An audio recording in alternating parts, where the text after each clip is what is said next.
अष्टलक्ष्मी मम ग्रहे धनं पुरय पुरय नमः।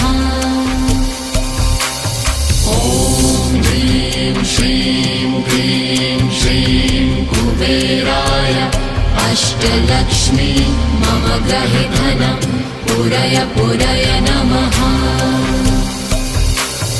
ॐ ह्रीं श्रीं क्लीं श्रीं कुबेराय अष्टलक्ष्मी मम ग्रहे धनं पुरय पुरय नमः। ॐ ह्रीं श्रीं क्लीं श्रीं कुबेराय अष्टलक्ष्मी मम ग्रहे धनं पुरय पुरय नमः।